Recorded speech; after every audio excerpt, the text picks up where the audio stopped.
প্রাকৃতিকভাবে birth control বা গর্ভনিরোধ করার জন্য আগের যুগে কি কি ব্যবহার করা হতো সেগুলো অনেক কার্যকরী ছিল।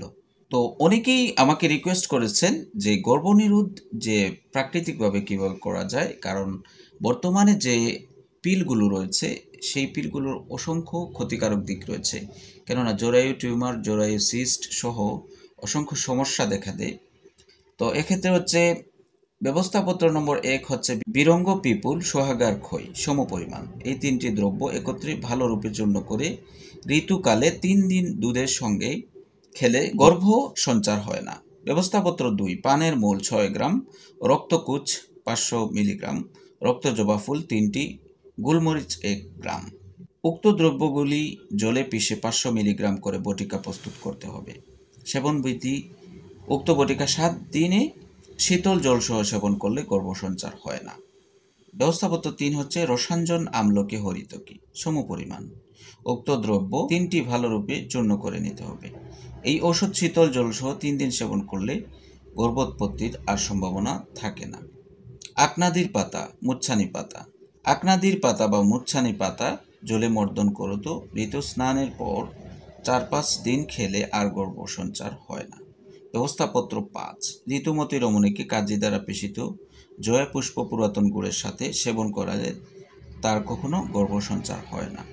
ব্যবস্থাপত্র 6 ঋতুস্নানে 4-5 দিন প্রাতে খালি পেটে মোটর পরিমাণ শোধন করা হিং কলার মধ্যে পুরে খেলে গর্ভসঞ্চার হয় না।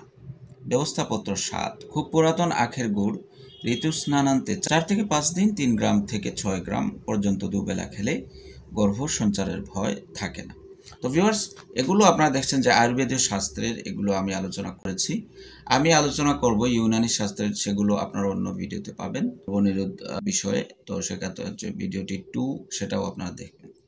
আপনারা যদি এই ভিডিও না পান তাহলে আমাকে কমেন্টে জানাবেন। তো সেগুলো আগের যুগে কার্যকরী ছিল, যেগুলো রাজা বাদশাহ সহ অনেক মানুষ ইউজ করত এবং তাদের বাচ্চা কাচ্চা যখন প্রয়োজন ছিল তখন নিত, আবার যখন প্রয়োজন ছিল না তখন তারা গর্ভনিরোধ করে ফেলত। তো সেগুলো আগে কার্যকর ছিল, এখনও কার্যকর আছে, কিন্তু মানুষের মধ্যে এই যে প্রবণতা, যেটা ইউনানি আয়ুর্বেদীয় এগুলোর উপর যে প্রবণতা রয়েছে সেগুলো কমে গেছে এবং পিল খাওয়া সহজ এবং ডাক্তাররা বলছে সেজন্য সবাই খেয়ে ফেলছে। তো সেক্ষেত্রে হচ্ছে আজকাল সেগুলোর ব্যবহার হয় না, তো অনেকেই করে থাকেন। তো আপনারা ইউনানিতে অন্যান্য পরামর্শগুলো পাবেন, সেই ভিডিওগুলো দেখবেন। আপনারা আমার চ্যানেলটি লাইক, শেয়ার, সাবস্ক্রাইব করে সাথে থাকবেন। আমি ডাক্তার ফাহাদ আহমদ এখন বিদায় নিচ্ছি। আসসালামু আলাইকুম ওয়া রাহমাতুল্লাহি ওয়া বারাকাতুহু। Fahad media YouTube channel.